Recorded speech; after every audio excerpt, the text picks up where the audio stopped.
العالمين والصلاة والسلام على أشرف الأنبياء والمرسلين وعلى آله وصحبه أجمعين. سبحانك لا علم لنا إلا ما علمتنا إنك أنت العليم الحكيم. رب اشرح لي صدري ويسر لي أمري واحلل عقدة من لساني يفقهوا قولي. أما بعد.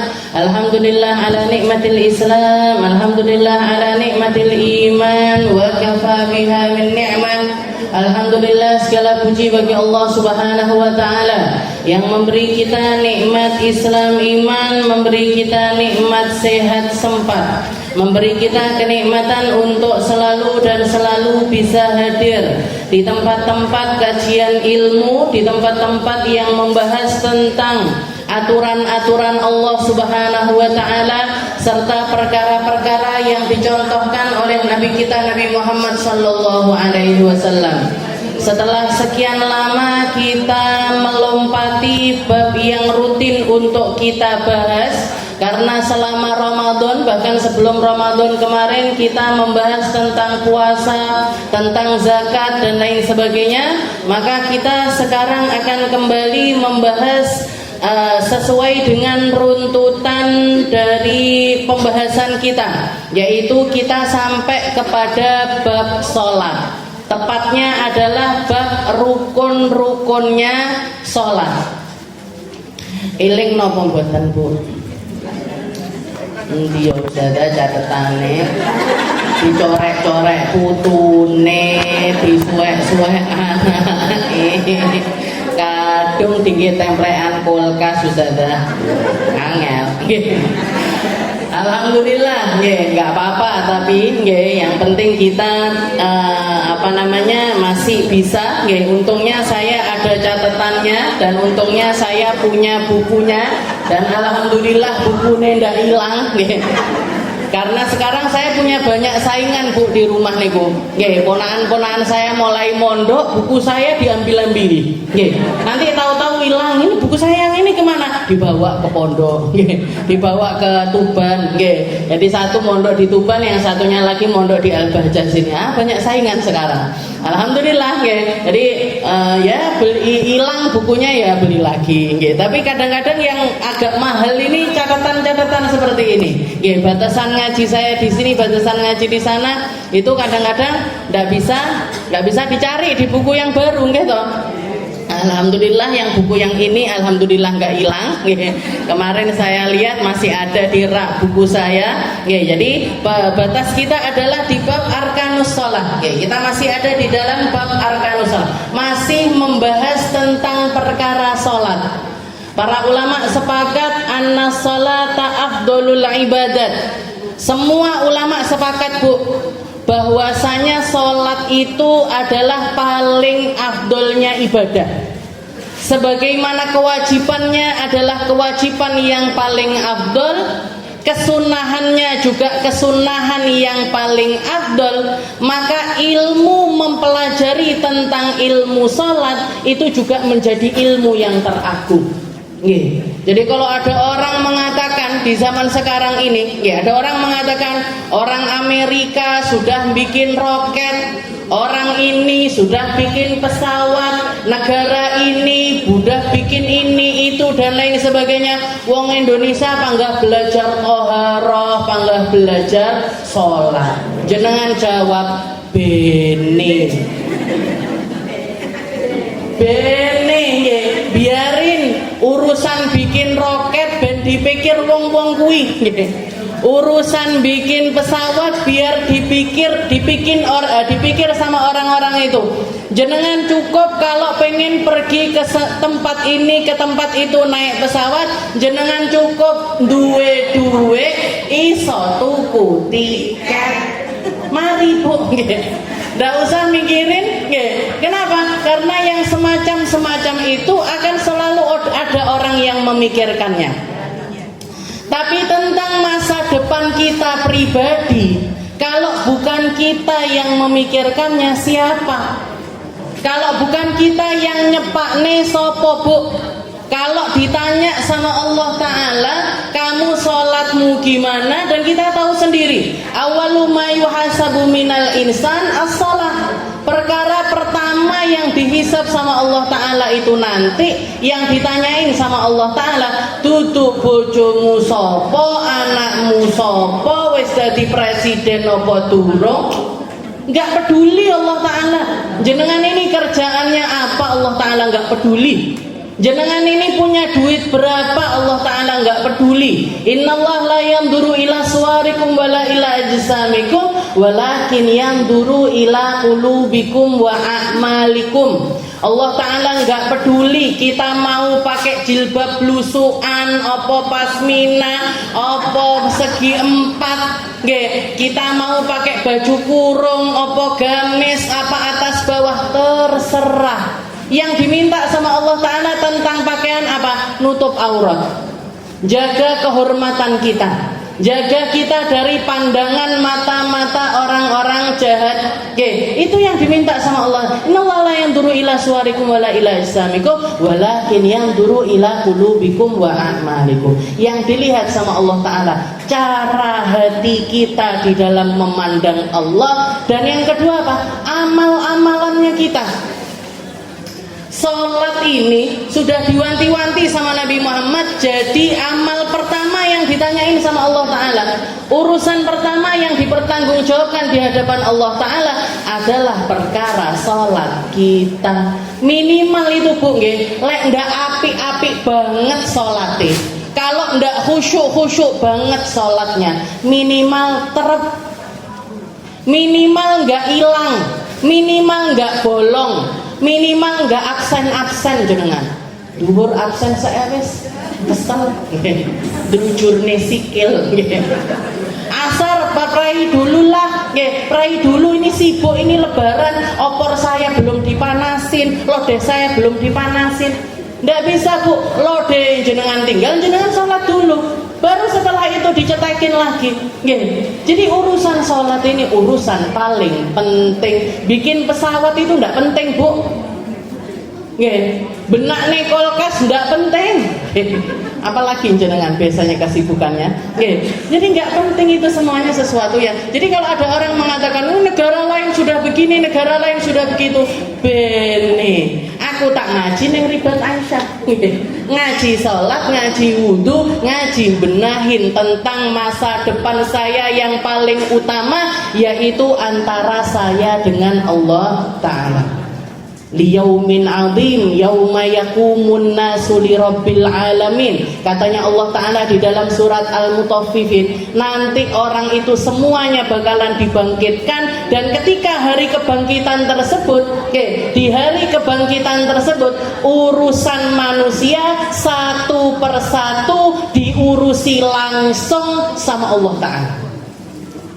Satu persatu dari kita diberdirikan sama Allah Ta'ala, ditanyai untuk mempertanggungjawabkan segalanya. Ndak iso njaluk tulung sapa-sapa, ndak iso gandengan awake dhewe kok majune bareng ya. Kaya lek pas ditekoki MC pas ning ribat Aisyah. Kita nanti yel-yelnya bareng ya. Ndak iso bu. Yauma yaqumun nasu li rabbil alamin. Hari itu urusan kita antara kita sama Allah. Urusan kita antara pribadi-pribadi kita dengan Allah Ta'ala. Di ayat yang lain Allah Ta'ala mengatakan, ya wa idza nufikha fis-sur fala ansaba bainahum. Kalau sudah terjadi tiupan sangkakala yang kedua, di hari itu terputus semua nasab, terputus semua urusan. Bos karo karyawan wis ndak dadi bos karyawan neh. Bapak karo anak sudah nggak jadi bapak sama anak lagi. Ibu sama anak sudah nggak jadi ibu sama anak lagi. Saudara dengan saudaranya nggak ada. Persahabatan semuanya terputus. Semuanya terputus. Kecuali apa? Kecuali segala sesuatu hubungan yang dibangun atas nama Allah Ta'ala. Jenengan duduk di sini ngaji ke sini, niatnya ngaji, golek ilmune Allah, nyari tahu ilmunya Al-Qur'an, nyari tahu sunnahnya Nabi Muhammad sallallahu alaihi wasallam. Enggak, saya yakin yang duduk di sini enggak mungkin betah kalau cuman pengen FOMO aja. Kalau cuman pengen foto-foto tok ndak nggone niki. mesti waleh dengerin saya, mesti capek dengerin saya. Bayangkan 1 jam full, semuanya isinya adalah tentang hukum-hukum, semuanya isinya adalah tentang perkara-perkara yang rumusan-rumusan yang seringkali membosankan. Nggak mungkin betah Bu, nggak mungkin istiqomah. Jenengan bisa duduk betah di sini, rutin bahkan duduk di sini, saya yakin niatnya lillahi ta'ala. Saya yakin niatnya memang nyari Allah Ta'ala. Maka Allah Ta'ala mengatakan untuk orang-orang penduduk surga yang hubungannya itu selalu dibangun atas nama Allah Ta'ala. Katanya Allah Ta'ala, wa naza'na ma fi qulubihim min ghillin ikhwanan ala sururin mutaqabilin. Nanti di dalam surganya Allah Ta'ala, sebelum masuk ke dalam surga, naza'na ma fi qulubihim min ghil, akan dicabut sama Allah Ta'ala rasa-rasa gak enak yang seringkali terjadi karena pertemuan-pertemuan manusia. Saya tidak memungkiri, ketika kita bermajelis semacam ini, kenal satu sama lain, yang dulunya nggak tahu jadi tahu, yang dulunya nggak kenal sama orang daerah sini dan lain sebagainya, saya bahkan bisa dikatakan kalau nggak ngaji di sini, ya nggak budaring nih Bu, nggak akan datang ke sini. Nah, setiap ada pertemuan di situ mesti ada gesekan. Pasti ada kesalahan-kesalahan nih. Apalagi kalau sudah musim kayak kemarin halal bihalal, dah aku kok gak diomongi, gowo kado, isin aku malian teko ndak gowo kado, misalkan, loh tiba-tiba seragamnya warnanya hijau, aku kok gak diomongi, kan gesekan yang semacam itu, panitiane ki piye toh, kok ndak mesem aku mlebu. Nggak dikei pulpen mesti ada gesekan. Saya yakin, saya itu dulu pernah Bu, kepikiran tidak, ya Allah ibu-ibu ini setiap kali saya bikin maulid, setiap kali saya bikin tablik akbar, setiap kali saya bikin acara-acara besar, mesti masuk ke telinga ini bentikan satu sama lain. Ini sekarang nggak sapain sama ini Ustazah, yang ini sekarang satu sama ini, yang kenapa? Ini karena acara itu loh Ustazah, begini. Karena acara itu begini. Aduh, aku nggak usah gaya acara. Kok malah ibu-ibu malah tukaran. Tapi yang bikin hati saya tenang, ketika saya ngaji, saya itu masih tetap rutin ngaji Bu. Saya tetap dengarkan kajian, terutama kajian guru-guru saya. Waktu itu saya dihibur, benar sekali. Kalau jenengan merasa saya ngaji kok masalah-masalah yang ngelumpuk neng gone kene nggak usah tak tekoi, tahu-tahu saya ngomong. Itu bukan saya kasab Bu, bukan saya wali, bukan saya ngerti perasaannya jenengan, enggak. Saya nggak tahu apa yang ada di dalam hatinya jenengan. Tapi kenapa? Tapi ketika Allah Ta'ala menunjuk kita untuk hadir di suatu tempat, di situ Allah Ta'ala bersiap untuk membuka hati kita, buka pikiran kita, dimasuki perkara-perkara yang baik. Salah satu tanda perkara baik itu masuk, masalah-masalah kita udah siji-siji, lepas satu per satu. Itu tandanya. Jadi guru saya bercerita tentang kisahnya Sayyidina Ali dengan Sayyidina Zubair bin Awam. Sayyidina Zubair, dua-duanya ini termasuk minal asyratil mubasyirina bil jannah, termasuk 10 orang yang dijamin surga sama Nabi Muhammad SAW. Tapi dua-duanya itu pernah karena perseteruannya, karena kesalahpahaman mereka itu sampai berada di medan perang bersama-sama dalam keadaan bukan satu sekutu tapi musuh dengan musuh. Di perang Jamal, Sayyidah Aisyah melawan Sayyidina Ali, termasuk di antara pasukannya Sayyidah Aisyah ada Sayyidina Zubair. Di situ ketika Sayyidina Zubair bin Awam ini sudah adep-adepan sama Sayyidina Ali, sudah ngangkat pedangnya karena menganggap apa yang dilakukan sama Sayyidina Ali ini salah. Sayyidina Ali ngingetin Sayyidina Zubair, mengatakan, ya Zubair, ingat gak kamu ketika kita dulu masih kecil, ketika kita dulu masih umur belasan tahun? Katanya Sayyidina Zubair, apa yang terjadi wahai Ali? Di situ Rasulullah pernah mengingatkan kita berdua, wahai Ali, kamu cinta enggak sama Zubair? Cinta ya Rasul. Wahai Zubair, kamu cinta enggak sama Ali? Cinta.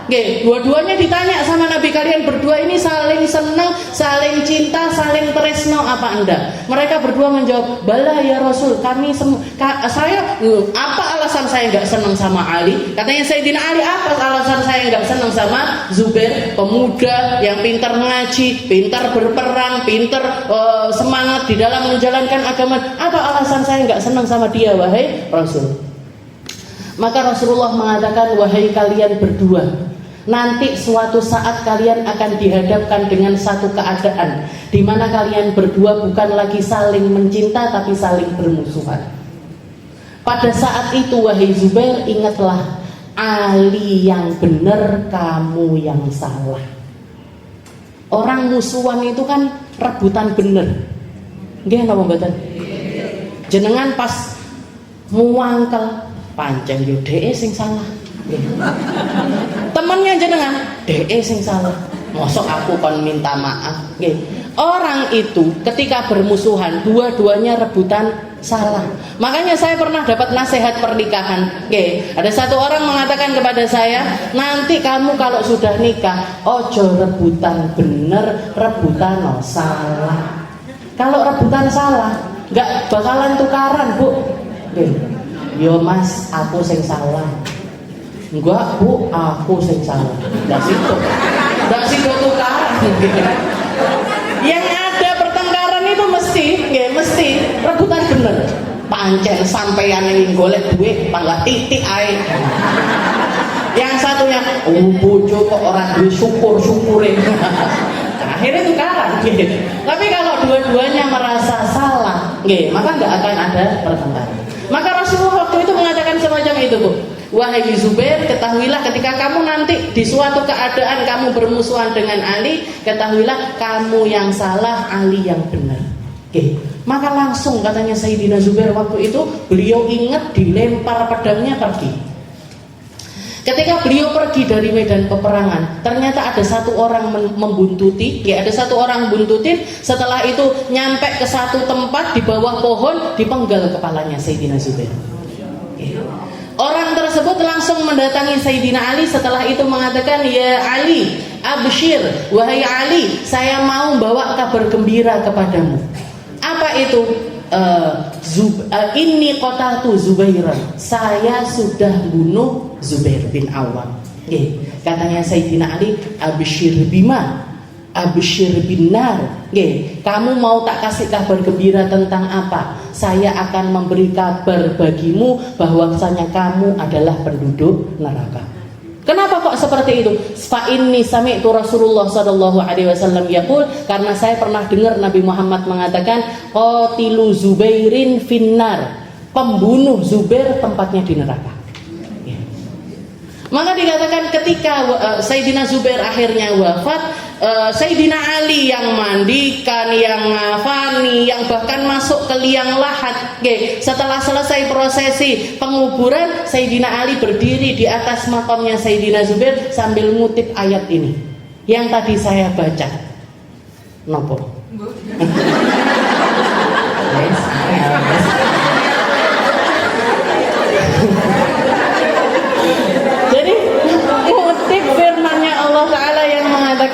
Wa naza'na ma fi sudurihim min ghillin ikhwanan ala sururin mutaqabil. Dah nyaut belas.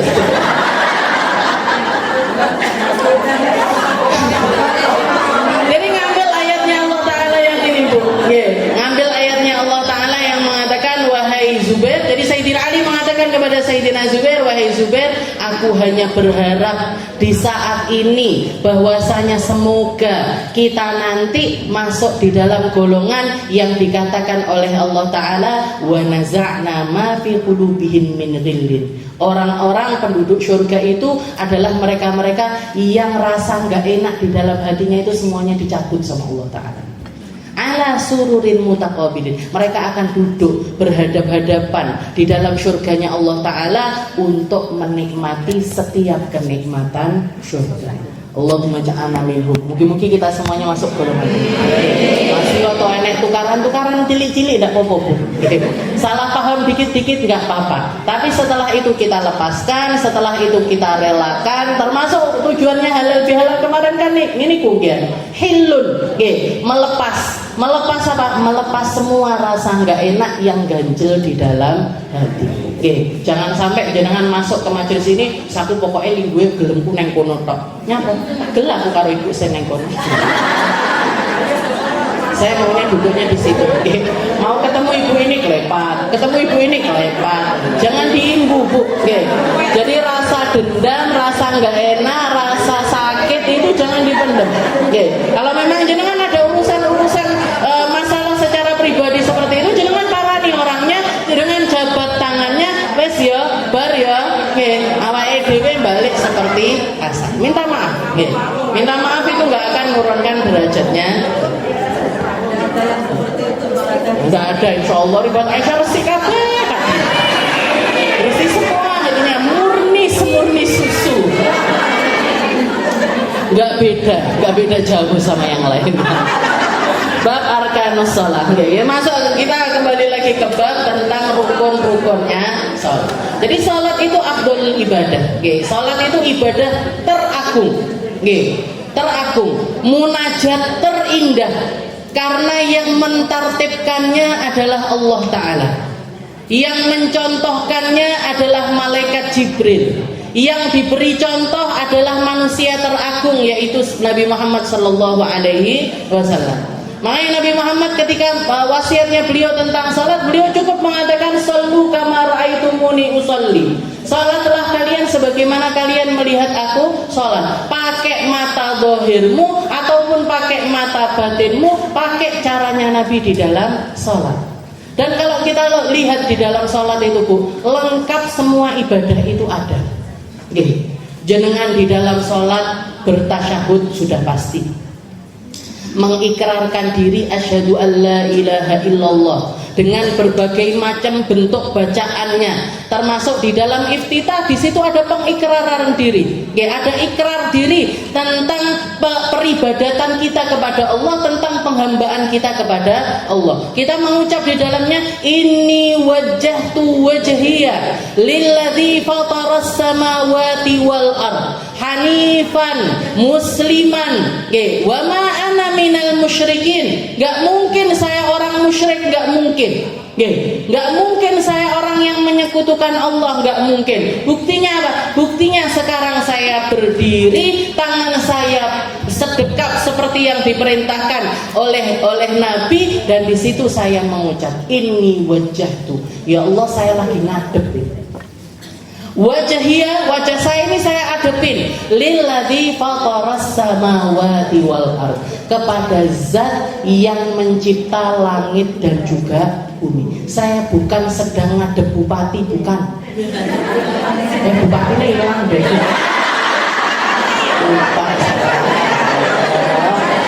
Sing sabar ibu lagi waktu. Jadi ini wajjahtu wajhiya lilladzi fataras samawati wal ard hanifan, agama yang lurus, musliman sebagai seorang muslim, wa ma ana minal musyrikin, dan saya enggak mungkin jadi orang yang menyekutukan. Jadi banyak ikrar tasyahud di situ. Ada tasbih, ada tahmid, ada bacaan sholawat, ada semua jenis zikir jenengan baca di dalam sholat. Juga ada puasa. Di dalam sholat itu kita puasa. Gak mungkin jenengan sholat karo nyamuk, gak mungkin.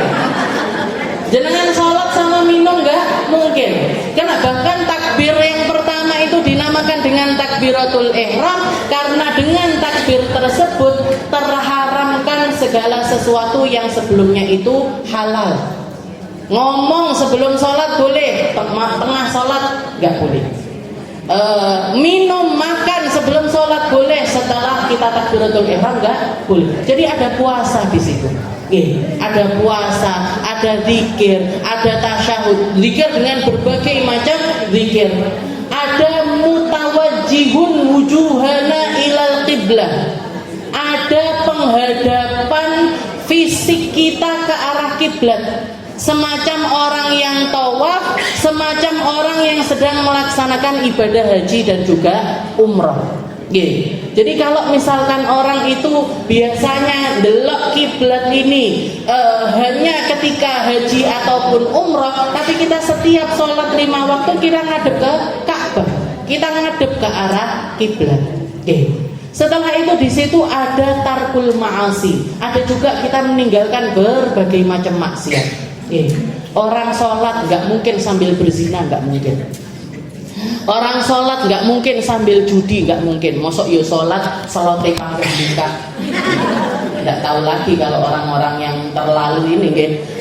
Jadi orang sholat nggak mungkin ribah, konco pusing tengah-tengah sholat kan nggak mungkin. Jadi nggak mungkin riba, nggak mungkin namimah, nggak maksiat lisan terkunci, maksiat kemaluan terkunci, maksiat segala macam maksiat kita hindari ketika sholat. Dikatakan sholat itu adalah afdhalul ibadah. Bahkan sebagian ulama kita itu sampai minta sama Allah Ta'ala untuk dikaruniai nikmatnya sholat di dalam kubur-kubur mereka. Termasuk yang terkenal adalah salah seorang ulama yang bernama Thabit Al-Bannani. Ada ulama namanya Thabit Al-Bannani. Adiknya beliau atau saudari perempuannya beliau ini dengar Thabit Al-Bannani ini selama 50 tahun setiap nggak pernah skip sholat tahajud, nggak pernah skip sholat malam, dan setiap kali sholat malam doa yang beliau panjatkan, Allahumma in kunta razaqta ahadan as-shalah fi kuburihim farzuqni shalah fi qabri. Doanya beliau ini, ya Allah, kalau engkau memberikan karunia sholat kepada orang di dalam kuburnya, jadikan saya salah satu orang yang mendapatkan kenikmatan sholat di dalam kubur. Itu doanya selama 50 tahun. Selama 50 tahun hidupnya tahajudan, setiap tahajud minta doa yang semacam ini. Jadi doanya wes ndak jaluk mobil ya Allah, jaluk rumah ya Allah, anak saya begini sudah nggak mikir hal-hal yang semacam itu. Orang kalau hubungannya, ikatannya sama Allah Ta'ala ini sudah kuat sekali, sudah besar sekali, yahun kullama fid dunya, semua perkara dunia akan menjadi hina, semua perkara dunia akan menjadi kecil sekali, gak ada artinya. Dihapusi wong biasa, dipaitu wong biasa, direndahkan orang biasa. Jadi musibah-musibah yang semacam itu jadi jadi kecil sekali. Beliau ini mintanya doanya itu, Bu, minta dapat rezeki sholat di dalam kubur. Maka dikatakan ketika beliau meninggal, ada salah satu orang yang turun ke kubur itu jamnya jatuh. Jam tangannya jatuh. Dan saya yakin jamnya mesti mahal. Gak mungkin gak mahal. Rego 10.000-an paling ditinggal sebenarnya. Tapi dikatakan qadarullah, takdirnya, karena Allah Ta'ala memang ingin memperlihatkan. Jadi jatuh jam tangannya, akhirnya orang yang bersangkutan ini gali lagi kuburannya. Ketika digali kuburannya, ada bagian dari labinah. Orang meninggal itu kan ditaruh kayak papan-papan gitu. Ada bagian dari papan-papan itu yang agak bergeser sehingga kelihatan yang di dalam kubur, kelihatan jenazahnya. Maka ketika dia spontan melihat ke dalam situ, dilihat Thabit Al-Bannani qaimun yusolli, berdiri sholat di dalam kuburnya. Jadi lihat seperti itu, langsung ditutup.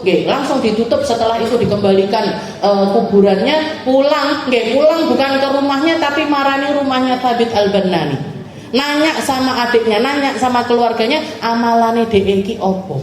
Kok bisa sampai Allah Ta'ala ngasih karunia sebesar itu? Gak mungkin orang, bahkan Nabi Muhammad mengatakan idza mata ibnu adam inqata amaluh. Orang kalau sudah mati itu amalnya terputus. Gak mungkin bisa sholat. Nah ini kok sholat di dalam kuburnya? Ditanya, dirayu keluarganya. Akhirnya adiknya ini yang cerita. Iya, saya selama kurang lebih 50 tahun dengar Thabit Al-Bannani itu setiap malamnya doa minta dikasih rezeki sholat di dalam kuburan. farazaqallahu dzalik. Maka Allah Ta'ala memberikan rezeki yang semacam ini. Ini bukan cerita khurafat, Bu. Ini cerita turun-temurun dari orang-orang terdahulu.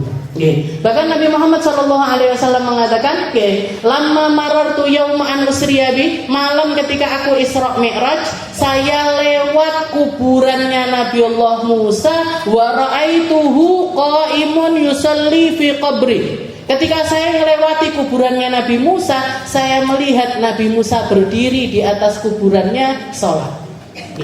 Jadi ada orang-orang yang bahkan sampai mendapatkan kenikmatannya sholat di dalam kuburan-kuburan mereka. Ini level sholatnya sudah karuan, Bu. Lek awake dhewe ning gone ondo nomor 1, mereka ondo ke 1000. Jadi kalau apalagi kita ini biasanya kalau habis ngaji sholat gini semangat sholat, kudu khusyuk, kudu ini, kudu ditonton. Sedino orang dino wis balik.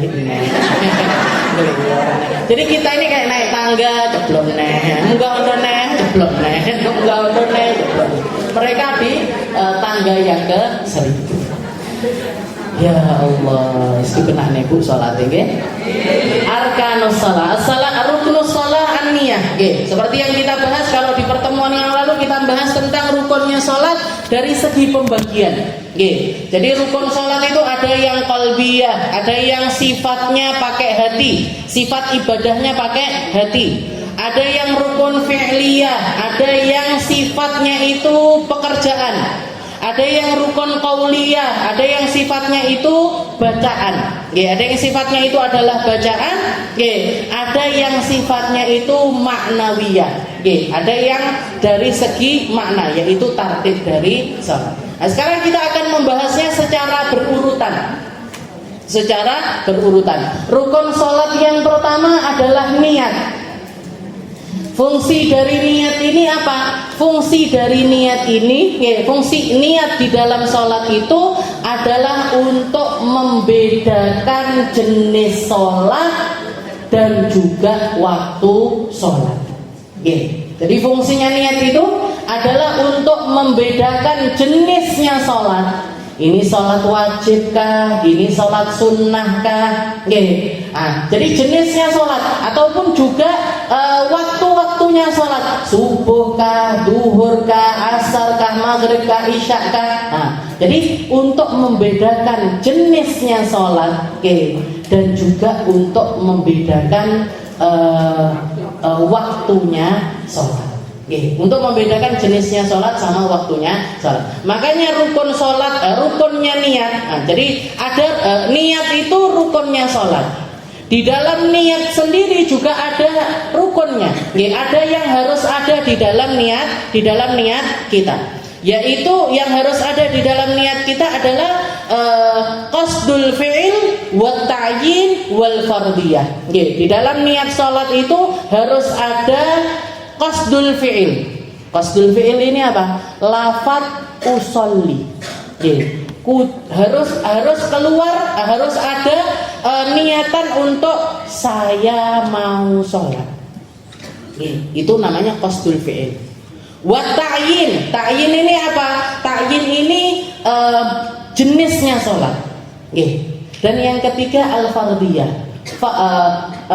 Jenis dalam arti ini fardu atau sunnah. Jadi kalau menjenengan niat itu, di dalam sholat itu yang wajib adalah usolli fardhu duhri, misalkan kalau sholat duhur. Usolli ini namanya adalah qasdul fi'il, niatan untuk melaksanakan sholat. Setelah itu fardhu ini adalah fardiyahnya. Setelah itu yang ketiga adalah ta'yin. Jenis dari sholatnya. Usolli fardhu duhri, kalau itu sholat duhur. Kalau sholat asar usolli fardhul asri. Kalau sholat maghrib usolli fardhul maghribi. Nanti kalau sholatnya itu jenisnya adalah berjamaah atau sendirian, maka ada kewajiban tambahan yaitu lafaz makmuman. Jadi kalau kita jadi makmum wajib nambahi makmuman. Tapi kalau kita jadi imam nggak perlu nambahi imaman. Jadi niat makmuman sama imaman, niat makmuman itu selalu wajib. Tapi kalau niat imaman itu nggak pernah wajib kecuali di dalam sholat Jumat. Dan jenengan kan nggak sholat Jumat. Dan kalaupun sholat Jumat nggak mungkin jadi imam. Ya. Okay. Nah, jadi ini yang wajib dari sholat kita. Usolli fardhu duhri. Okay. Tambahan-tambahan yang lainnya itu hukumnya adalah sunnah. Tambahan-tambahan yang lainnya adalah hukumnya sunnah. Kenapa kok harus ada ini semuanya? Karena katanya Nabi, innamal a'malu binniyat. Karena semua jenis amalan itu tergantung sama niat. Jenengan niat fardu jadi fardu, jenengan niat sunnah jadi sunnah. Jenengan niat sholat duhur jadi sholat duhur. Kalau niatnya sholat asar ya jadi sholat asar. Meskipun bentuknya sama, bahkan mungkin di waktu yang sama. Bahkan mungkin di waktu yang sama. Kalau kita lagi jamak sholat, sholat duhur sama asar dijadikan satu, 2 rakaat kosor. Ini kan sholat pertama sama sholat kedua ini kan persis sama. Tidak ada bedanya sama sekali. Apa yang membedakan ini sholat duhur, ini sholat asar? Niat. Niat, Bu. Bahkan Nabi Muhammad mengatakan niatul mu'min khairun min amali. Banyak dari amalan-amalan, niatnya seorang hamba beriman itu jauh lebih baik dari amal itu sendiri. Kenapa? Karena kalau niat itu nggak mungkin riya. Kalau niat nggak bisa disombongin. Ada orang niat sedekah 1 miliar, niat tok tapi siap. Aku wis niat tok. Wis niat aku sedekah 1 miliar. Nggak bisa, Bu, diceritakan ke orang itu nggak bisa. Malah ngisin-ngisini. Saya sudah niat kok, niat haji tahun ini itu saya niat. Udah kaji apa enggak tapi? Yo urung entuk panggilan tadi. Nggak bisa disombongkan, nggak bisa riak, nggak bisa dipamerkan, nggak bisa. Makanya kadang-kadang niatul mukmin khairun min amali. Banyak dari niatnya orang beriman itu bisa melampaui, pahalanya itu bisa melampaui amal itu sendiri. Kalau orang beramal seringkali dirusak atau rusak amalnya itu karena hal-hal yang semacam ini. Kayak ada seorang ulama datang bertamu ke rumahnya orang yang baru pulang haji.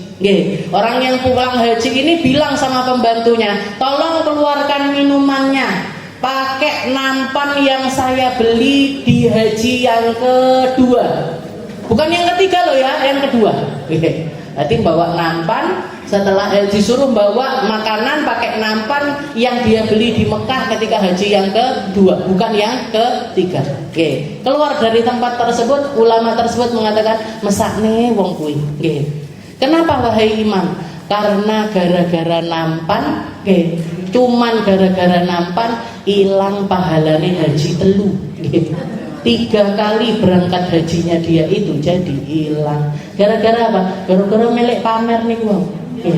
Gara-gara pengen orang tahu kalau dia itu sudah haji sekian kali.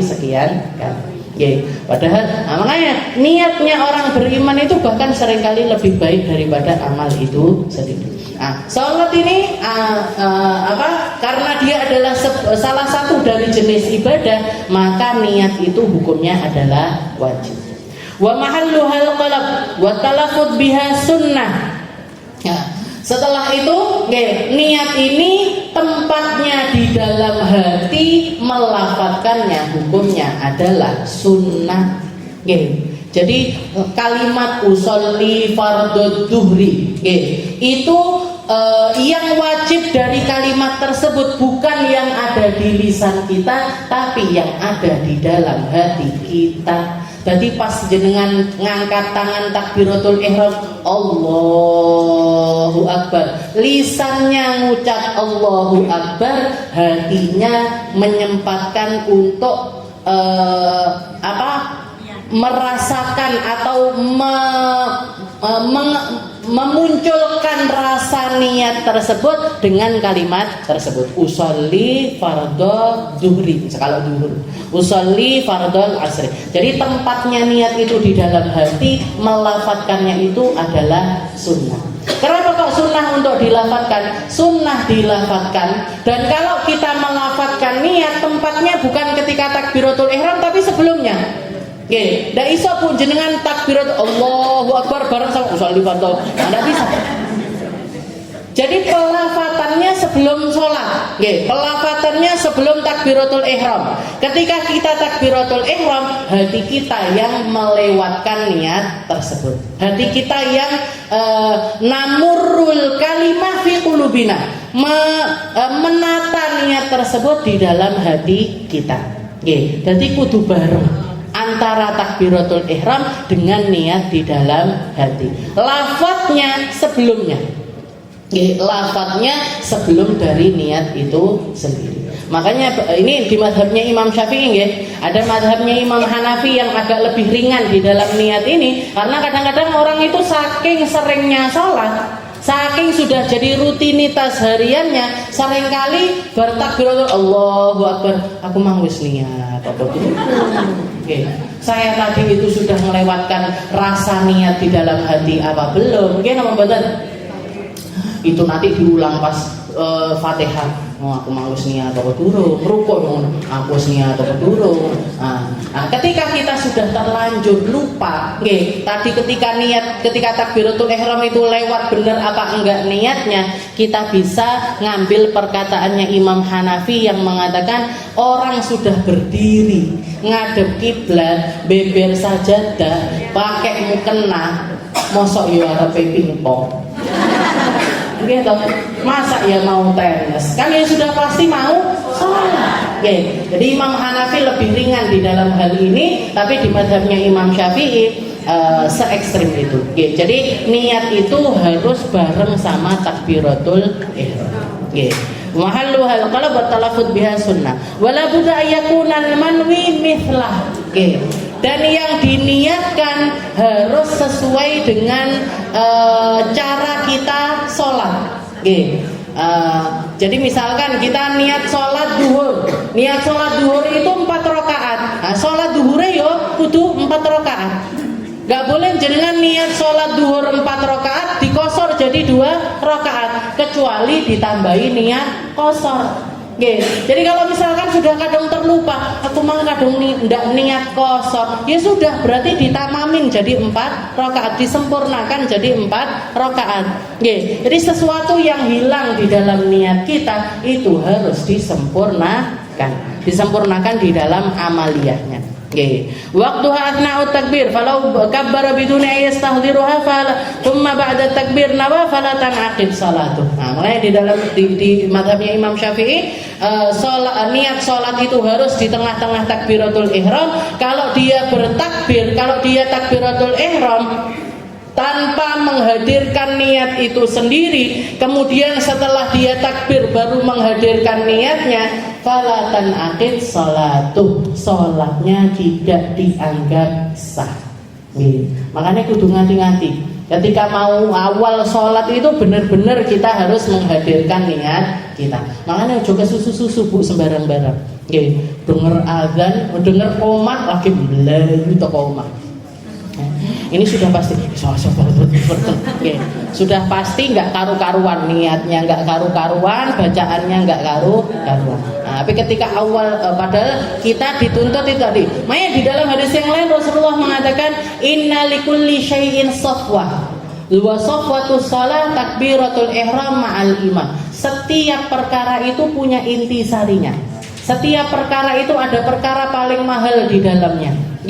Wa safwatu salat paling mahalnya perkara di dalam salat adalah takbiratul ihram ma'al imam. Takbirnya itu bareng sama takbirnya imam. Jadi imam Allahu Akbar, jenengan Allahu Akbar. Nah, ini orang-orang paling mahal salatnya. Karena apa? Karena dia mendapatkan takbiratul ihramnya imam. Dan biasanya lah imaman sama makmuman gitu, wis mesti atine tenang, habis itu sempet noto sof sufufakum fa inna tasfiyatas shalah min tamamis shalah gitu. Pasti diingatkan untuk meluruskan sof, diingatkan untuk di dalam sholatnya itu cepak-cepak lah istilahnya. Nah, orang yang bersiap dengan orang yang nggak bersiap itu sudah pasti berbeda. Jadi seperti itu. Jadi yang wajib di dalam sholat kita 3 itu tadi. Fi'lus sholat, wa ta'yinus sholat, wa fardiyatus sholat. Jadi niat sholat, jenisnya sholat, sama kefardiyahannya sholat. Kalau untuk sholat sunnah cukup 2. Cukup 2. Jadi karena sholat udah sabab qasdul fi'il wa ta'yin. Kalau di dalam sholat sunnah itu sebenarnya yang wajib cuma 2, yaitu qasdul fi'il sama ta'yin. Cukup dengan ushollid duha sudah. Jadi jangan pengen sholat duha, ushollid duha, nggak pakai usholli sunnatad duha, sah. Usolli tahajud boleh, usolli tasbih, usolli ba'diyatas salah, usolli qabliyatas salah, usolli al-fajr. Jadi nggak perlu ada niatnya, nggak apa-apa. Kalau ditambahi juga mboten napa-napa. Kadung biasa ustazah usolli sunnatat duha, usolli sunnatat tahajud, usolli sunnatal fajr. Sudah biasa gitu, nggak apa-apa. Tapi ketahuilah sunnatannya ini tadi hukumnya nggak wajib. Jadi yang wajib di dalam sholat sunnah itu cuman qasdul fi'il, usollinya, sama jenis dari sholat yang mau kita. Sholat sunnah Idul Fitri, usallil Id misalkan, usolli Idul Fitri, usolli Idul Adha, sah sudah. Sudah sah. Usallil Isyraq, saya niat sholat Isyraq, sah. Tidak ada sunnahnya itu tadi, tidak ada, itu enggak masalah. Idza kanat shalah nafilah mutlaqah wajib qasdul fi'il. Kalau jenengan salat sunnah yang bukan salat sunnah yang punya sebab ataupun punya waktu tertentu, jenengan salat sunnah namanya salat sunnah mutlak, itu bahkan cuman wajib usolli. Jadi derajatnya niat itu ada 3. Ada derajat niat wajib, ada derajat niat sholat sunnah yang punya sebab atau punya waktu tertentu, ada sholat sunnah mutlak. Kalau sholat sunnah mutlak ini yang perlu di dalam niat cukup usolli. Sholat apa bu? Tidak apa-apa, duhaku wis bar, sudah sempurna, duhaku sudah sempurna, isyroke yo wes, nggak lagi pengen sholat hajat, nggak lagi pengen sholat istikharah atau sholat sunnah, nggak, pokoknya pengen sholat aja. Pengen sholat aja. Gimana? Usolli Allahu Akbar, sah. Bahkan untuk sholat sunnah gini bu, jadi seperti tadi yang saya katakan, niat sholat itu antara manwi anhu, antara yang diniatkan dengan sholatnya harus sama. Jangan sholat duha misalkan, usolli sunnatad duha rak'ataini, mustaqbilal qiblah adaan lillahi ta'ala misalkan, saya niat sholat duha 2 rakaat. Maka berarti gimana? Itu sampai maka sholat duha ini di 2 rakaat kudu salam. Di 2 rakaat harus salam. Kenapa? Karena niatnya 2 rakaat. Tapi kalau jenengan niat usolli sunnatad duha 4 rakaat, saya niat sholat duha 4 rakaat langsung. Kalau sudah sholat sunnah 4 rakaat itu nggak ada tasyahud awalnya. Dan biasanya jenengan nggak melakukan 4 rakaat. Wong rong rakaat lagi. Apalagi nggak ada pembedanya, nggak ada tasyahud awalnya, tambah itu nanti rakaat 3 padahal sholat sunnah itu bu, jenengan pengen 4 rakaat langsung boleh, 6 rakaat langsung boleh, 8 rakaat langsung boleh, 1 salam boleh. Dan kalau seperti itu nggak perlu ada tasyahud di tengahnya, nggak perlu ada tasyahud jadi sholat sunnah itu tidak menerima tasyahud awal, tidak menerima sujud sahwi. Sholat sunnah itu tidak menerima tasyahud awal, tidak menerima sujud sahwi. Masih jenengan bledru kadung sholat duha niat thamaniya rakaat, usolli sunnatad duha thamaniya rakaat, saya niat sholat duha 8 rakaat. Tengah sholat ini 6 apa 7 lali, 7 apa 8 lali, 5 apa 6 lali terus. Di akhir perlu sujud sahwi apa enggak? Enggak perlu. Itu sholat sunnah. Karena memang lebih ringan dibandingkan sholat wajib. Nah, kalau sholat wajib ada kesalahan di dalam persepsi kita, lupa rakaat, lupa tasyahud, lupa sunnah sholat, atau lupa sesuatu yang mirip dengan wajib semacam itu, namanya nanti kita bahas. Aba'adus sholat. Kalau kelupaan aba'adus sholat maka sunnah sujud sahwi. Kalau kelupaan rukun sholat berarti batal sholatnya. Lupa aku mau Fatihah apa durung batal itu. Aku mang wis ruko apa durung batal ini. Aku tadi lupa, jadi lupa rukun sholat itu batal. Tapi kalau lupa aba'adus sholat, semacam tasyahud awal, ataupun juga lupa rakaat, ataupun juga lupa doa kunut di waktu subuh, kalau memang subuhnya pakai kunut, maka itu sunnah sujud sahwi. Tapi kalau untuk sholat sunnah nggak perlu. Sholat sunnah itu nggak perlu tasyahud, nggak perlu sujud sahwi. Dan boleh semacam itu boleh. Tapi saran saya jenengan rong rakaat salam. Seperti biasanya. Karena itu tadi nggak yakin saya tentang rakaat. Jadi tapi boleh. Tapi kalau untuk sholat sunnah sudah kadung diniatkan, maka harus dilakoni. Usolli sunnatad duha 4 rakaat. Saya niat sholat duha 4 rakaat. Maka berarti duha ini harus selesai di 4 rakaat. Tidak boleh tengah-tengah sholat wes dadi loro ae lah. Tidak boleh. Kenapa? Karena dari awal niatnya 4 rakaat. Tapi kalau sholat sunnah mutlak, jenengan ganti di tengah-tengah pun nggak apa-apa. Usolli sunnatal mutlak 4 rakaat. Saya niat sholat sunnah mutlak 4 rakaat. Tengah-tengah siji ae lah salah. Tiba-tiba lagi nggak enak hati nih. Atau lagi begini. Gimana? Boleh. Kenapa? Karena itu sholat sunnah mutlak. Nggak terikat waktu, nggak terikat sebab. Nggak. Jadi tandanya sholat sunnah mutlak itu nggak terikat waktu, nggak terikat sebab. Maka derajatnya niat 3 itu tadi. Ada yang untuk sholat fardu, maka wajib di dalamnya 3 perkara: qasdul fi'il, wat ta'yin, wal fardiyah. Usollinya wajib, fardiyahnya juga wajib, jenis sholatnya juga wajib.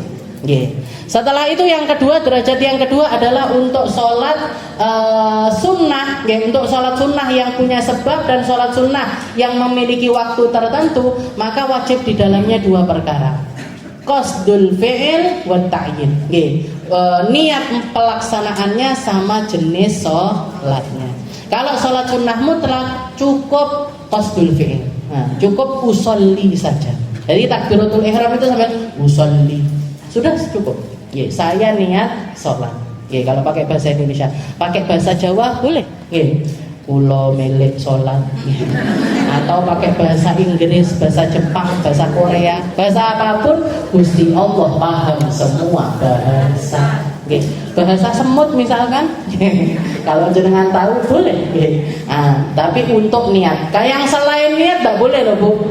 Takbiratul ihram pakai bahasa Indonesia, Gusti Allah maha besar.